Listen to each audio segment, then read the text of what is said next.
আসসালামু আলাইকুম, রাফিজেস কিচেনে স্বাগতম। এই তো চলে আসলাম আপনাদের সাথে মজাদার এবং সিম্পল একটা মাছ রেসিপি নিয়ে। এই মাছটা নদীর বাটা মাছ বলে। আমি যখন এই মাছটা খেয়েছি অনেক টেস্ট, অনেক ভালো লেগেছে, সেজন্য আপনাদের সাথে শেয়ার করব। টেস্ট এবং ভালো না হলে আপনাদের সাথে শেয়ার করা যায় না। প্রথমে আমি লবণ হলুদ মাখিয়ে নিলাম মাছটার মধ্যে।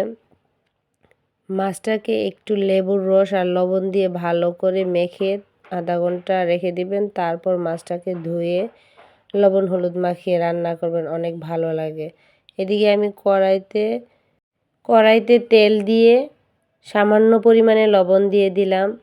লবণটা দেওয়ার কারণ হলো মাছটা যাতে লেগে না যায়। প্যানে হলে মাছটা সুন্দর করে উঠে আসে, কিন্তু কড়াইতে দিলে সুন্দর করে উঠে আসে না, সেই জন্য আমি লবণ দিয়ে নিলাম। তারপর একে একে আমি মাছ গরম তেলের মধ্যে দিয়ে দিলাম। একদম গোল্ডেন ব্রাউন করে মাছটাকে আমি ভেজে নেব। এই মাছটা খেতে অনেকটা টেস্টি আমার কাছে লাগে। অনেকেই বলে যে এই মাছটা নাকি কেমন বা এতটা টেস্টি না, কিন্তু মাছটা আপনি ফ্রাই করে কিংবা যে কোনো সবজি দিয়ে রান্না করলে অনেক ভালো লাগবে, বা এমনিতেই রান্না করলে, কষিয়ে রান্না করলে ভালো লাগবে। বিশেষ করে এই মাছটা যে অঞ্চলে বেশি বেশি পাওয়া যায় সেই অঞ্চলের মানুষগুলো মাছটাকে কষিয়ে রান্না করে বা বিভিন্ন ধরনের সবজি দিয়ে মাছটাকে রান্না করে, তারা কষিয়ে রান্না করে খায়, তাদের কাছে অনেক টেস্টি এবং ভালো লাগে। আমি এভাবে রান্না করেছি, পরবর্তী টাইমে আপনাদের সাথে অন্যভাবে রেসিপিটা শেয়ার করব।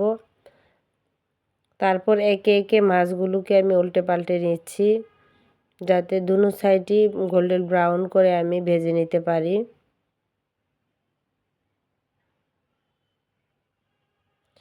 আসলে এক এক মাছের স্বাদ এক এক রকম, যে যেভাবে রান্না করে তার রান্না সেরকম সেরা। সেই জন্য আমরা সিম্পল রান্নাটাকে একটু সুন্দর করে রান্না করলে অন্যরকম টেস্ট বা অন্যরকম মজা হয়, বোঝা যায় যে আনকমন একটা রান্না করেছি। তা আমিও আপনাদের সাথে সিম্পলভাবে রেসিপিটা শেয়ার করলাম। তারপর মাছ ভাজা হয়ে গেছে, আমি একে একে মাছগুলোকে তুলে নেব।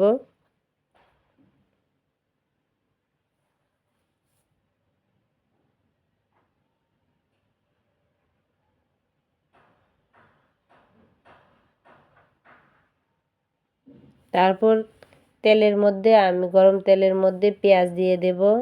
পেঁয়াজটাকে একটু নাড়াচাড়া করে ব্রাউন কালার করে নিয়ে তারপর আদা বাটা দিয়ে দেব।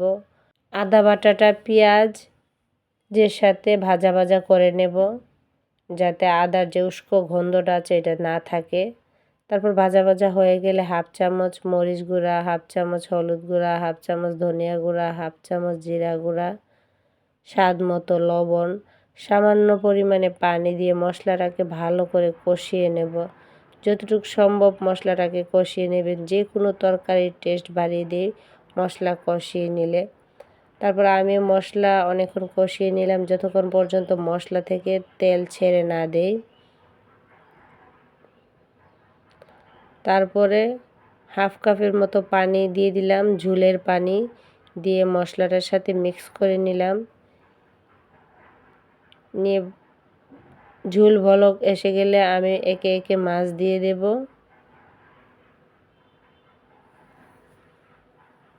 টাটকা মাছ রান্না করলে এক্সট্রা মশলা দেওয়ার প্রয়োজন হয় না, এমনিতেই ভালো লাগে। আমি এই মাছটাকে অনেক টাটকা টাটকা রান্না করেছিলাম, সেই জন্য মশলা বেশি দেই নাই। তারপর উল্টে পাল্টে নাড়াচাড়া করে নিলাম। তারপর কাঁচামরিচ ফালি দিয়ে দিলাম, 2টা কাঁচামরিচ দিয়ে আবার নাড়াচাড়া করে নিচ্ছি।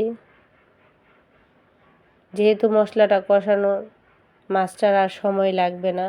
তারপর ঢাকনা দিয়ে দমে রেখে দেব 10 মিনিটের মতো। 10 মিনিট পর এই তো হয়ে গেল আমার মজাদার নদীর বাটা মাছ। এই রেসিপিটা দেখে যদি ভালো লাগে অবশ্যই আপনারা ট্রাই করবেন। আর যারা নতুন আছেন তাদের জন্য বিশেষ করে এই রেসিপিটা, আর যারা পুরান আছেন তারা তো পারেনি, তারপরেও দেখে নেবেন। সবাই ভালো থাকবেন, সুস্থ থাকবেন। আল্লাহ হাফেজ।